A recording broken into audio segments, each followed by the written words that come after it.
Hello everyone, welcome to my channel. आज का हमारा टॉपिक रहने वाला है आज रात आपके पर्सन की करंट फीलिंग्स क्या रहने वाली है, वो आपके बारे में क्या फील करने वाले हैं और उनके डीप फीलिंग्स और इमोशंस आज रात क्या रहने वाले हैं। ओके व्यूअर्स, तो ये एक जनरल कलेक्टिव और टाइमलेस रीडिंग है और सभी साइंस के लिए है। आपका जो भी ज़ोडिएक साइन है ये रीडिंग आपके लिए है। अगर आपसे आपकी सिचुएशन से मैच करती है तो मान लें कि ये रीडिंग आप ही के लिए है। ये जेंडर स्पेसिफिक भी नहीं है और आप मेल हैं, फीमेल हैं या फिर आप मैरिड हैं, अनमैरिड हैं, ये रीडिंग आप सभी के लिए है। ओके, सो मैं यहाँ पर कुछ कार्ड्स निकाल रही हूँ। तब तक आप अपने पर्सन को विजुअलाइज करते हुए ही इस रीडिंग को देखें और पॉजिटिव माइंड के साथ देखें, क्योंकि जब हम पॉजिटिव माइंड के साथ किसी काम को करते हैं तो वो हमारे जीवन में पॉजिटिविटी लाता है और हम पॉजिटिव होते चले जाते हैं। ओके व्यूअर्स, तो पॉजिटिविटी के लिए इस वीडियो को लाइक भी कर दें। यहाँ पर मैं जो कार्ड्स निकाल रही हूँ वो आपके पर्सन की एनर्जी देख रही हूँ।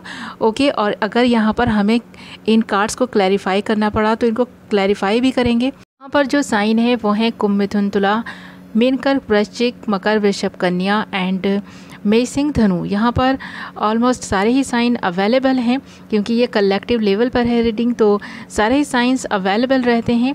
हाँ, इन कार्ड्स को देखकर ऐसा लगता है कि आज रात आपके पर्सन की जो एनर्जी रहने वाली है वो बहुत स्टक रहने वाली है, यानी कि वो कहीं ना कहीं ख़ुद को फंसा हुआ महसूस कर रहे हैं।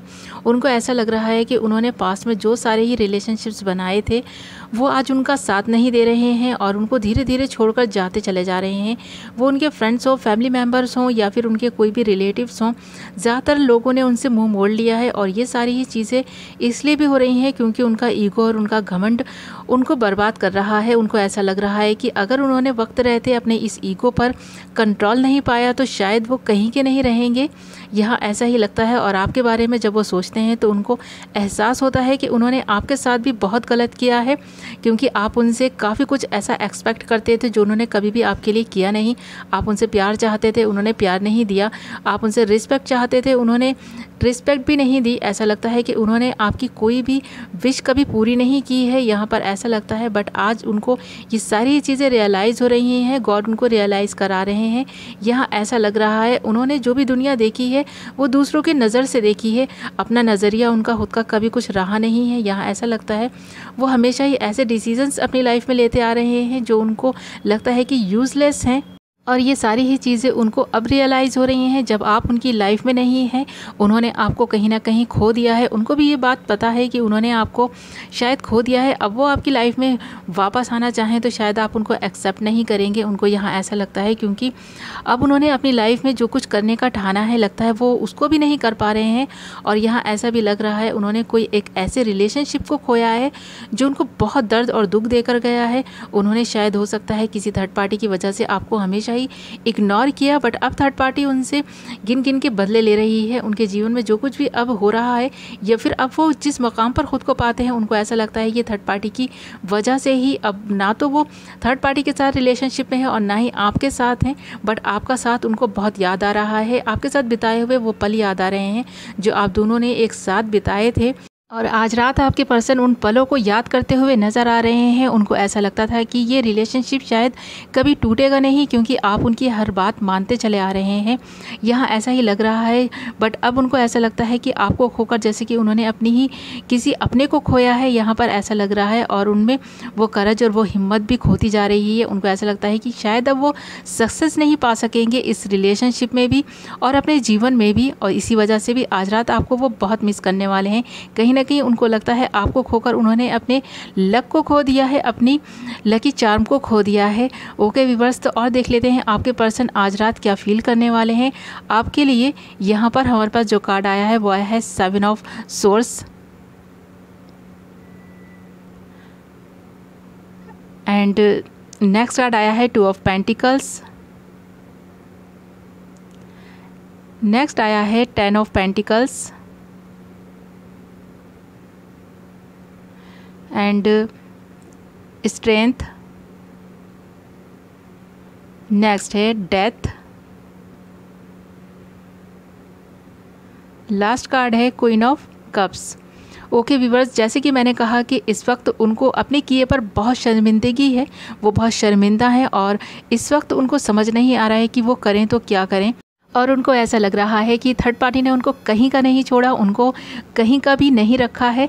ऐसा लगता है कि अब थर्ड पार्टी उनको उनका कर्मा देकर जब गई है तो उनको आपकी वैल्यू रियलाइज़ हो रही है, आपका प्यार याद आ रहा है। अब वो आपके बारे में सोचकर ये भी सोच रहे हैं कि आपसे माफ़ी मांगी जाए, शायद आप उनको माफ़ कर दें, तब शायद उनकी लाइफ में कुछ बेहतर हो सके, या फिर उनकी जो भी विशेस थी वो अब वो आपके ज़रिए फुलफ़िल करना चाहते हैं। यहाँ ऐसा लगता है अभी भी शायद ये पर्सन आपके बारे में थोड़ा सा चीटिंग करने का सोच रहे हैं। ऐसा लगता है कि वो अभी भी पूरी तरह से सुधरे नहीं हैं, अभी भी उनमें ईगो और घमंड और वो चीटिंग की जो उनकी हैबिट है वो शायद अभी भी बरकरार है। वो यहाँ पर ऐसा लगता है अगर आपकी लाइफ में वापस आएंगे भी तो हो सकता है कि फिर से आपको चीट करेंगे और इसी तरह दुख और दर्द देकर वापस जाएंगे।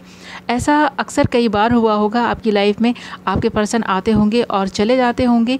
ये सारी सिचुएशन यहाँ पर नज़र आ रही है कि आपके पर्सन शायद इस बार भी आएंगे तो जाने के लिए ही आएंगे, परमानेंट शायद वो अभी वो आना नहीं चाहते हैं। यहाँ ऐसा लगता है क्योंकि इस पर्सन की हैबिट है कि दो चीज़ों को साथ में रखता है, दो लोगों को साथ में रखता है, हमेशा ही टू चॉइसेस इसके पास रहती हैं। क्योंकि इस पर्सन का नेचर ही कुछ ऐसा है कि ये अगर किसी रिलेशनशिप में जाते हैं तो दो लोगों को साथ में लेकर चलते हैं, अगर कहीं घूमने जाते हैं तो भी दो लोगों के साथ जाते हैं। अकेले इस पर्सन ने शायद कभी लाइफ में कुछ किया नहीं है। मुझे ऐसा भी लगता है कि शायद ये पर्सन जानता ही नहीं है कि सच्चा प्यार होता क्या है। ओके व्यूअर्स, तो एंजल्स आंसर देख लेते हैं आपके लिए क्या आते हैं। अब आपको क्या करना चाहिए इस रिलेशनशिप में, एंजल्स हमें क्या गाइड करने वाले हैं ये हम देखने वाले हैं। मैं कुछ कार्ड्स निकालूंगी और देखूंगी कि क्या आपको इस पर्सन के साथ में रीयूनाइट होना चाहिए, क्या फिर से इसे एक मौका देना चाहिए।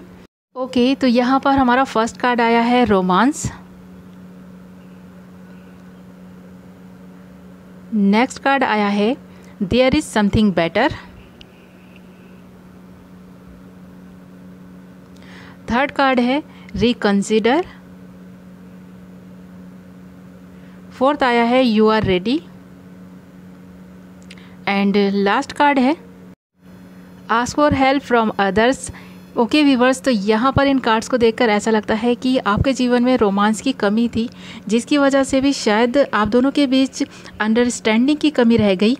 और ऐसा भी लगता है कि थर्ड पार्टी ने भी इस बात का ही फ़ायदा उठाया और आपके पर्सन को काफ़ी अट्रैक्ट करना स्टार्ट कर दिया और उनको ये बताना शुरू कर दिया कि शायद आप में वो बात नहीं है जो थर्ड पार्टी के अंदर है।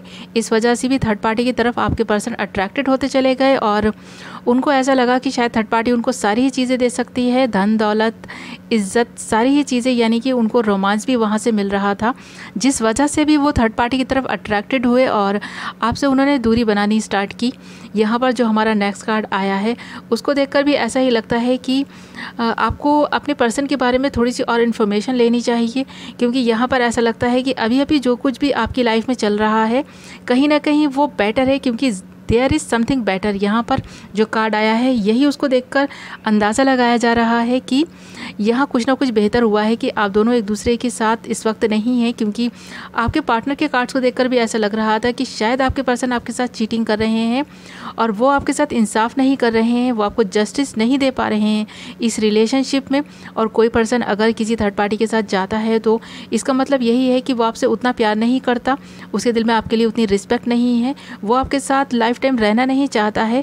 ओके व्यूअर्स, तो यहाँ पर हमारे पास जो बाकी के कार्ड आए हैं यू आर रेडी आया है एंड यह रिकंसिडर भी आया है। तो आपको दोबारा से इस रिलेशनशिप में आगे बढ़ने के लिए थोड़ा सा सोचना चाहिए और दूसरों से इस बारे में हेल्प भी ले लेनी चाहिए। और यहाँ पर इन कार्ड्स को देखकर ऐसा भी लगता है कि शायद एंजल्स आपको गाइड कर रहे हैं कि आपके जीवन में रोमांस की जो कमी है आपको अपने में थोड़ा सा बदलाव लाना चाहिए, आपको अपने पे थोड़ा वर्क करना चाहिए। क्योंकि एक रिलेशनशिप को लाइफ टाइम चलाने के लिए, किसी भी कमिटमेंट में आने के लिए, शादी करने के लिए रोमांस भी बहुत ज़रूरी है। अगर मान लें कि कोई एक पर्सन बहुत रोमांटिक है और दूसरा पर्सन बिल्कुल भी रोमांटिक नहीं है तो वो रिलेशनशिप ज़्यादा टाइम तक नहीं चल पाएगा, कहीं ना कहीं उस रिलेशनशिप में प्रॉब्लम्स आएंगी ही। तो व्यूअर्स, यहाँ पर ऐसा लगता है एंजल्स आपको गाइड कर रहे हैं, इन सारी ही चीज़ों को आपको अपनाना चाहिए और अपने में भी कुछ बदलाव लाने चाहिए। और आपके पार्टनर तो ऐसा लगता है कि चीटिंग कर ही रहे हैं आपके साथ में, तो उनको समझने की भी ज़रूरत है, उनके बारे में कुछ और नॉलेज लेने की ज़रूरत है। और यहाँ पर ऐसा लगता है कि अगर आप अपनी लाइफ में आगे बढ़ सकते हैं तो आपको अपनी लाइफ में आगे बढ़ जाना चाहिए। और यहाँ पर ऐसा ही लग रहा है कि एंजल्स हमको गाइड कर रहे हैं कि अगर कोई इंसान आपको रिस्पेक्ट नहीं देता है, केयर नहीं देता है, आपकी परवाह नहीं करता है, आपको वो मोहब्बतें नहीं देता है जिसके काबिल हैं आप। अगर आप किसी को उतनी मोहब्बतें दे रहे हैं, बदले में आपको वो रिस्पेक्ट और मोहब्बत मिल ही नहीं रही है, तो ऐसे रिलेशनशिप में रहना बेकार है, क्योंकि ये रिलेशनशिप ज़्यादा टाइम तक नहीं चलेगा, बस आपको दुख और दर्द ही देकर जाएगा। ओके व्यूअर्स, तो ये थी आपकी रीडिंग। आई होप आपको पसंद आई होगी, कुछ तो क्लैरिटी मिली होगी। मैं मिलती हूँ नेक्स्ट वीडियो में। Bye bye.